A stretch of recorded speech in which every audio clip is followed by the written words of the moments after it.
नमस्कार दोस्तों। आज हम लेकर के आए हैं वाच्य, जो कि कक्षा 10वीं का बोर्ड परीक्षा में पूछा जाने वाला एक व्याकरण का पार्ट है।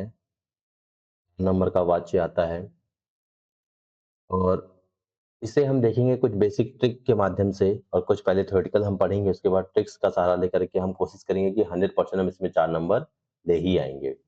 ठीक है? तो चलिए शुरू करते हैं। देखिए वाच्य, है ना? वाच्य को देखिए हिंदी में वाच्य जो है वो अंग्रेजी में इसको हम वॉइस कहते हैं। आपने वॉइस ज़रूर पढ़ा होगा, एक्टिव वॉइस, पैसिव वॉइस। याद होगा आपको कि हम जब बात करते हैं एक्टिव वॉइस और पैसिव वॉइस के बारे में, ठीक है? तो आपने वहाँ पे पढ़ा हुआ है इंग्लिश में, ठीक? तो वही है, यहाँ पे इसको हिंदी में वाच्य कहते हैं। इसके 2 मुख्य प्रकार क्या हैं? एक्टिव वॉइस, जिसको आप हिंदी में कर्तरी वाच्य बोलते हैं, ठीक है? और पैसिव वॉइस, जिसको हम कर्म वाच्य बोलते हैं, ठीक है? तो एक चीज़ यहाँ पे आपको ध्यान रखनी है क्या कि इंग्लिश में 2 वॉइस हैं, एक्टिव वॉइस और पैसिव वॉइस, ठीक है ना? जिसमें कर्ता कार्य करता है, कर्ता प्रधान होता है, वो एक्टिव वॉइस है आपका, ठीक है? और जिसमें कर्म ऑब्जेक्ट प्रधान होता है, मुख्य होता है, वो आपका क्या है? Passive voice. ये सिंपल सी बात है, ठीक है? वाच्य मतलब कि वॉइस, है ना? एक्टिव वॉइस और पैसिव वॉइस आपने इंग्लिश में पढ़ा हुआ है। मैं इसलिए आपको रिलेट करके पढ़ा रहा हूँ क्योंकि आपको आसानी होगी इंग्लिश से समझ में आने में हिंदी में, ठीक है ना? तो देखिए, एक्टिव वॉइस जिसको हम कर्तरी वाच्य बोलते हैं, इसमें वाक्य का कर्ता सब्जेक्ट ही क्रिया को करने वाला होता है। इस बात को रट लीजिए, ठीक है? एक तरीके से और ये बात कहते हैं कि जब किसी भी वाक्य में अगर किसी भी वाक्य में कर्ता मौजूद है और कर्ता एक्टिव वॉइस के फॉर्म में है, तो तो ध्यान ये रखना है कि जो क्रिया है वो कर्ता के अकॉर्डिंग ही लगाई जाएगी या मॉडिफाई होगी, है ना? जैसे मैं एक पत्र लिखता हूँ, ठीक है? तो आपने देखा कि यहाँ पे सब्जेक्ट मैं है और एक पत्र लिखता हूँ, ठीक है? आई राइट अ लेटर, सिंपल सा है। अगर मैं इसको कन्वर्ट कर दूँ, मैं एक पत्र लिखती हूँ, तो आप समझ जाएँगे कि ये मैं कौन है? एक फीमेल है। ठीक है ना? तो ये बड़ा सिंपल सी चीज़ है कि कर्ता के अकॉर्डिंग आपका वर्ब चेंज होना चाहिए, ठीक है ना? तो वहाँ पे एक्टिव वॉइस होगा। तो ये तो डीप बात है, लेकिन कुछ जगह पे कुछ अपवाद हैं जिनको भी हम बाद में पढ़ेंगे कि वहाँ पे कर्म के अकॉर्डिंग चेंज होते हैं, लेकिन वो होता कर्तृवाच्य ही है, ठीक है? अगला देखिए पैसिव वॉइस। पैसिव वॉइस मतलब कि कर्मवाच्य, है ना? कर्मवाच्य इसमें आपका ऑब्जेक्ट मेन होगा, ठीक है? तो इसमें वाक्य में कर्म को अधिक महत्व दिया जाता है और उस पर क्रिया का प्रभाव भी पड़ता है, ठीक है ना? क्रिया उसके अकॉर्डिंग चेंज होती है, ठीक है ना? जैसे मैंने एक पत्र लिखा, है ना? ठीक है? ध्यान रखिएगा, जब हम इसको पढ़ेंगे, ठीक? तो वो उसके अकॉर्डिंग चेंज हो जाएगा। जैसे मुझको एक पत्र लिखा गया, है ना? तो पत्र के अकॉर्डिंग क्या हो गया? वर्ब चेंज हो गई। उदाहरण, पत्र मेरे द्वारा लिखा जाता है। ध्यान रखिएगा कि यहाँ पे मेरे द्वारा जो है वो क्या है? सब्जेक्ट नहीं है अभी, मतलब सब्जेक्ट तो है लेकिन मुख्य रोल में नहीं है। वहाँ पे मुख्य रोल में क्या है? पत्र, ठीक है? है ना? The letter is written by me, इस चीज़ को रटेंगे आप, है ना? अब देखिए, हम अब आते हैं अपने हिंदी में। हमने आपको एक बेसिक बता दिया कि किस तरीके से इंग्लिश में भी वाच्य है, जिसको हम इंग्लिश में वॉइस के नाम से जानते हैं, ठीक है? तो वहाँ पे वॉइस है, पैसिव वॉइस है। अब हम आते हैं हिंदी में, है ना? वाच्य के भेद, ठीक है? आपको हिंदी में यहाँ पे 3 वाच्य मिलेंगे। एक है कर्तरी वाच्य, जिसको आप एक्टिव वॉइस अभी मैंने देख लिया। एक है कर्म वाच्य, जो कि आपका पैसिव वॉइस और तीसरा है भाववाच्य, जो कि है इम्पर्सनल वॉइस, ठीक है ना? इस चीज़ को तीनों को याद रखेंगे आप, ठीक है? आते हैं हम कर्तरी वाच्य, है ना? आपको मेनली ध्यान ये रखना है कि क्रिया के लिए प्रधान कौन है, इस बात को ध्यान रखना है, ठीक है? देखिए, आपने ये कॉम्बिनेशन बड़े अच्छे से पढ़ा होगा, कौन-सा वाला? कि हर एक सेंटेंस आपको पता है subject plus verb plus object के फॉर्मेट में होता है, ठीक है ना? सब्जेक्ट जो है वो अगर मेन रोल में है, तो आपका ये पूरा सेंटेंस किसमें बन जाएगा? ठीक है? एक्टिव वॉइस में जाएगा, है ना? मतलब कि कर्तरी वाच्य होगा। जब ऑब्जेक्ट आपका एक्टिव होगा, तो वो कौन-सा बन जाएगा? पैसिव वॉइस बनेगा, मतलब कि कर्मवाच्य बनेगा। और जब कर्ता खुद सॉरी जब क्रिया खुद मुख्य रोल में होगी तो वो इम्पर्सनल वॉइस होगा, जिसको हम भाववाच्य बोलते हैं, ठीक है? देखिए लिखा हुआ है इसमें क्रिया का भाव ही प्रधान होता है, ना कि कर्ता या तो कर्म का। यहाँ कर्म क्रियाओं का प्रयोग होता है। हम देखेंगे ये क्या चीज़ें हैं, इसको डिटेल में इसमें बात करेंगे। तो अभी आपको कुल मिलाकर के याद क्या करना है कि 3 वाच्य हैं कौन-कौन से? एक है कर्तृवाच्य और एक है कर्मवाच्य और एक है भाववाच्य। इसको अच्छे से समझ लीजिए और लिखने का तरीका भी आपको आना चाहिए कि कर्तृवाच्य आप कैसे लिखेंगे, भाववाच्य कैसे लिखेंगे, कर्मवाच्य कैसे लिखेंगे, ठीक है? आगे चलते हैं देखिए, है ना? एग्ज़ाम्पल यहाँ पे लिखा गया है कि राम रोटी खाता है, ये आपका कर्तृवाच्य है, ठीक है? और कर्मवाच्य में कविता द्वारा गाना गाया गया, ठीक है? गाना गाया गया कविता के द्वारा, ये भी हो सकता है।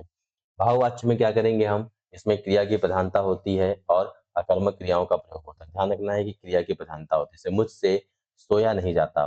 मैं आपको कुछ ट्रिक बताऊँगा, जब मैं आपको कुछ ट्रिक बताऊँगा तो आप उससे देखेंगे कि आपके सारे क्वेश्चन सॉल्व हो रहे होंगे, ठीक है? कभी गलती होगी ही नहीं, किसी कीमत पे नहीं होगी, है ना? तो अभी हम थ्योरेटिकल नॉलेज ले रहे हैं, ठीक है? ध्यान से देखिए और ध्यान से समझिए। अगला है, शुरू करते हैं हम डिटेल में, पहला कर्तृवाच्य, ठीक है? मतलब कि एक्टिव वॉइस, है ना? तो कर्ता की प्रधानता होती है, वाक्य में कर्ता मुख्य होता है और वही क्रिया को करता है। ये बात आपको समझ में आना चाहिए, ठीक है? क्रिया को परफ़ॉर्म करने वाला कौन है? वो जो कर्ता वहाँ पे मौजूद है, ठीक है? क्रिया का कर्ता के अनुसार परिवर्तन, क्रिया का लिंग, जो भी आपको मैंने बताया, क्रिया किसके अनुसार चेंज होगी? कर्ता के अनुसार चेंज हो रही है, तो आप ये भी देख कर के लगा सकते हैं कि ये कौन-सा वाच्य होगा? कर्तरी-वाच्य होगा, ठीक है? देखिए, क्रिया का लिंग पुल्लिंग है तो क्रिया भी आपकी क्या हो जाएगी? पुल्लिंग होगी। स्त्रीलिंग है तो स्त्रीलिंग हो जाएगी। एकवचन है तो एकवचन होगा, बहुवचन है तो बहुवचन होगी और पुरुष के अकॉर्डिंग प्रथम, द्वितीय, तृतीय है तो उसके अकॉर्डिंग आपका क्रिया चेंज होगी। इस बात को रट लीजिए, अच्छे से समझ लीजिए, ठीक है? अब कर्ता की विभक्ति, कर्तरी-वाच्य में कर्ता के साथ आम तौर पर कोई विभक्ति नहीं लगती। ध्यान रखिएगा, जैसे आपको एग्ज़ाम्पल देता हूँ, जैसे राम, है ना? राम खाना खा रहे हैं, ठीक है? तो अब आप यहाँ पे क्या देख रहे हैं, है ना? कि कोई विभक्ति आपको नहीं मिली, कार्य की कोई विभक्ति आपको यहाँ पे नहीं मिल रही है। लेकिन अगर मैं एक सेंटेंस बोलूँ यहाँ पे, राम ने खाना खाया, ठीक है? अब देखिए यहाँ पे ध्यान से देखिए कि राम ने खाना खाया, आपको एक विभक्ति यहाँ पे मिल रही है और वो विभक्ति क्या है? ने है, ठीक है? तो विभक्ति के बिना और विभक्ति के साथ दोनों कंडीशन हम पढ़ेंगे और देखिए क्या है, दोनों में अंतर क्या है? कर्ता के साथ आमतौर पर कोई विभक्ति नहीं लगती है, यदि लगती है तो केवल ने लगती है। इसको जब हम ट्रिक पढ़ेंगे तो आपको मैं बताऊँगा, केवल ने लगती है। ध्यान रखना है, जब ने लगेगी तो कर्म के अकॉर्डिंग ही क्रिया चेंज होगी, तो वहाँ पे कन्फ्यूज़ नहीं होना है। तो आप बस इतना दिमाग में रखिए कि अगर ने विभक्ति मिलती है कर्ता के साथ तो वो कौन-सा वाच्य होगा? कर्तरी वाच्य होगा, इसमें आपको ज़्यादा सोचना नहीं है। आगे देखिए, सकर्मक और अकर्मक क्रियाएँ। कर्तरी वाच्य में सकर्मक जिस क्रिया का कर्म हो, ये भी हम डिटेल में पढ़ेंगे। सकर्मक ट्रांज़िटिव और इंट्रांज़िटिव आपने सुना होगा इंग्लिश में, ठीक है? सकर्मक का मतलब होता है कर्म के साथ क्रिया का आना, अकर्मक मतलब कर्म के बिना क्रिया का आना, ठीक है? बड़ा सिंपल सा है ये, है ना? जब हम पद परिचय पढ़ेंगे तो वहाँ डिटेल में पढ़ेंगे इसको। कर्तरी वाच्य में क्या होता है कि सकर्मक जिस क्रिया का कर्म हो वहाँ रहेगा, अकर्मक जिस क्रिया का कर्म ना हो, दोनों प्रकार की क्रियाएँ हो सकती हैं, ठीक है? जब हम शॉर्ट ट्रिक पढ़ेंगे और मैं कुछ बातें और जब बताऊँगा आपको, ठीक है? तो उसमें भी ये बातें क्लियर हो जाएँगी। आगे देखिए, कर्मवाच्य जो कि सेकंड है और ये है क्या? क्या है भाई? ठीक है? ये है पैसिव वॉइस, ठीक है? ध्यान रखना है ना? मतलब कि कर्म इसमें प्रधान होगा, ठीक? आगे देखिए, कर्म की प्रधानता होगी, काव्य का मुख्य बिंदु कर्म होता है, ना कि कर्ता होता है। क्रिया का कर्म के अनुसार होना, ये आपको मैंने बता दिया है कि अब क्रिया क्या होगी, ऑब्जेक्ट के अकॉर्डिंग लगेगी, ठीक है? उसी के लिंग, उसी के वचन, उसी के पुरुष आदि के अकॉर्डिंग वो चेंज होगी, ठीक है ना? मिर्ची खाई जा रही है, केला खाया जा रहा है, ठीक है? आप ये अंतर समझ सकते हैं कि अगर वो स्त्रीलिंग है तो सीधी-सी बात है क्रिया भी स्त्रीलिंग हो जाएगी। कर्म, अगर कर्म पुल्लिंग है तो क्रिया भी क्या हो जाएगी? पुल्लिंग हो जाएगी, ठीक है? कर्ता का गौण होना है मतलब कि वो मुख्य रोल में नहीं होगा, कर्ता के साथ से द्वारा विभक्ति का प्रयोग होता है, जिससे वह गौण हो जाता है मतलब कि प्रमुख नहीं रहेगा, ठीक है? तो से द्वारा आपको मिलेगा। देखिए और कभी-कभी बिना उसके भी बात करेंगे, हम उसपे भी बात करेंगे कि वो अगर नहीं मिलेगा तो क्या करना है? मिलेगा तो क्या करना है? देखिए अगर सकर्मक क्रिया का प्रयोग होता है, ये बात समझ में आना चाहिए आपको कि इस बात को बिल्कुल अच्छे से समझ लीजिए कि कर्मवाच्य हमेशा सकर्मक क्रिया का ही बनता है। सकर्मक मतलब कि क्रिया के साथ कर्म होना चाहिए, ठीक है? क्योंकि क्रिया का फल ही कर्म पर पड़ता है। इस बात को रट लीजिए, समझ लीजिए। अगला है भाववाच्य, देखिए भाववाच्य तीसरा नंबर, है ना? क्योंकि अभी हमने पढ़ा भी, है ना? इम्पर्सनल वॉइस, ठीक? भाव की प्रधानता, वाक्य में क्रिया के भाव को सबसे अधिक महत्व दिया जाता है। न कि कर्ता या कर्म को। ध्यान रखना है कि उसमें क्रिया के भाव को ही महत्व दिया जाएगा। अकर्मक क्रिया, भाववाच्य में प्रयोग होने वाली क्रियाएं अकर्मक होती हैं, इस बात को रट लीजिए। कहने का मतलब समझिए क्या है कि ये क्या कहना चाह रहे हैं कि कर्तरी कर्तरी वाच्य में आपने क्या देखा कि कर्तरी वाच्य में क्रिया सकर्मक अकर्मक दोनों हो सकती है, सकर्मक भी हो सकती है, अकर्मक भी हो सकती है, इसमें कोई दिक्कत नहीं है। ठीक है, ध्यान रखना है कि केवल सकर्मक कौन सा होगा, वो बनेगा कर्मवाच्य। इस बात को रट लीजिए, है ना। तो केवल सकर्मक कर्मवाच्य और केवल अकर्मक बनता है भाववाच्य। ठीक है ना। तो इस चीज को रट लीजिए, मतलब कि जब आप परिवर्तन पढ़ेंगे कि भाववाच्य से आपका क्या बनेगा, भाववाच्य से कभी भी कर्मवाच्य नहीं बनेगा, भाववाच्य हमेशा बन सकता है, परिवर्तन हो सकता है, वो कर्तरी वाच्य में हो सकता है। ऐसे ही कर्मवाच्य से कभी भी भाववाच्य में परिवर्तन नहीं हो सकता है, कर्मवाच्य से हमेशा हमेशा परिवर्तन होता है कर्तरी वाच्य में। ठीक है, और कर्तरी वाच्य में सकर्मक भी है और अकर्मक भी है। ठीक है, तो ये आपको समझ में आना चाहिए, बड़ा सिंपल सा वो है। अब देखिए कर्ता के साथ यहाँ पे भी आपको से द्वारा के द्वारा मिलेगा। भाववाच्य में कर्ता के साथ से विभक्ति का प्रयोग होता है, जैसे मुझसे उससे कर्ता को गौड़ बना दिया जाता है। और एक बड़ी बहुत ही इंपॉर्टेंट बात है कि जब कभी भी आप भाववाच्य और कर्मवाच्य में फंसते हैं तो आप इस चीज को बिल्कुल स्टार लगा के रख लीजिए, है ना। ये आपको बचाएगा कि क्रिया एक वचन और पुल्लिंग होना चाहिए। क्रिया हमेशा एक वचन और पुल्लिंग होती है, और क्रिया हमेशा एक वचन और पुल्लिंग के रूप में होती है, अभी बता ही दिया हमने आपको। तो एक वचन पुल्लिंग, एक वचन पुल्लिंग, इस चीज को रट लीजिए, एक वचन पुल्लिंग, है ना।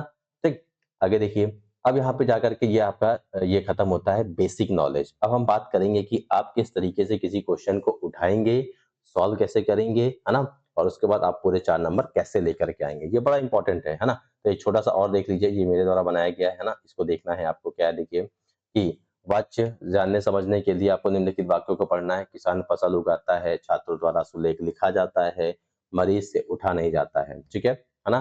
तो पहले में आप देख रहे हैं कि क्रिया का विधान कर्ता प्रधान है, फिर उसके बाद देखा है हमने कि कर्म प्रधान है, उसके बाद में देखा कि विधान भाव प्रधान होता है। ठीक, ये तीनों बातें हम पढ़ चुके हैं कि वाच्य के 3 भेद कौन कौन से हैं, कर्तरी वाच्य, कर्म वाच्य और भाववाच्य। ठीक है, कर्तरी वाच्य के बारे में हमने पढ़ लिया हुआ है कि इसमें कर्ता की प्रधानता होती है, एक बार फिर से रिवीजन हो जाएगा आपका। और साथ में हमने ये भी पढ़ लिया कि कर्तरी वाच्य में वाक्य जो होते हैं अकर्मक और सकर्मक दोनों प्रकार की क्रियाएं प्रयोग में आती हैं। आगे देखिए, इन वाक्यों में क्रिया का प्रयोग सदैव कर्ता के अनुरूप किया जाता है, ये बात हम पढ़ चुके हैं। अगर क्रिया बहुवचन है, सॉरी कर्ता अगर बहुवचन है तो क्रिया भी बहुवचन होगी। ठीक है, अब ध्यान रखना है कि कर्तरी वाच्य में हमेशा कर्ता प्रधान होता है और कर्म गौण होता है। ठीक है, ऐसे ही कर्म वाच्य में क्या हम बोलेंगे कि कर्म की प्रधानता होगी, है ना, ध्यान रखना है, और कर्म के अकॉर्डिंग ही आपकी क्रिया लगेगी। क्रिया अगर कर्म आपका पुल्लिंग है तो क्रिया भी पुल्लिंग हो जाएगी, कर्म अगर बहुवचन है तो वो भी बहुवचन हो जाएगी। ठीक है, तो यहाँ पर सब दिख रहा है आपको, नीचे देख सकते हैं आप। उसके बाद देखिए, है ना, प्रायः कर्मवाच्य में आपको से द्वारा के द्वारा मिलेगा। अभी हम इसमें बात करेंगे ही करेंगे पूरा डिटेल में, है ना। ठीक है, तो ये पूरी बात लिखी है। लास्ट में आता है भाववाच्य, वही है कि इसमें कर्ता और कर्म दोनों ही गौण हो जाएंगे, मतलब कि दोनों ही कम हो जाएंगे और भाव की प्रधानता बढ़ जाएगी। ठीक है, तो वहां पे भाववाच्य होता है ना। ये सारी बात तो आप पढ़ चुके हैं। अब देखिए, अब आपको इस पे बड़ा फोकस करना है, ये जो बात मैंने लिखी हुई यहाँ पे, है ना, इसको बहुत ध्यान से समझना है, और ये खुद लिखा है मैंने ताकि आप आसानी से क्वेश्चन को हल कर सकें।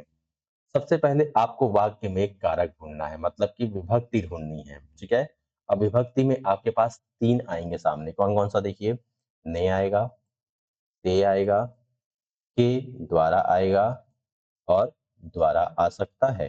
ठीक है, तो ये 4 विभक्ति आपको रट करके रखनी है, ये 4 विभक्ति आपके दिमाग में होनी चाहिए। ठीक है, तो कौन कौन सी हैं, ने है, से है, के द्वारा है और द्वारा है। ठीक है, इसको देखना है, सबसे पहले क्वेश्चन में ये देखना है। आपके 50% सवाल ऐसे ही हल हो जाएंगे केवल इसको देख करके। अगर अगर मान लीजिए कि वहां पे आपको ने मिल जाता है, ध्यान रखना है, नहीं मिलना है, तो हमें इस बात को रट लेना है कि वहां पे कौन सा वाच्य होगा, कर्तरी वाच्य होगा। इस बात को रट लीजिए एकदम कायदे से।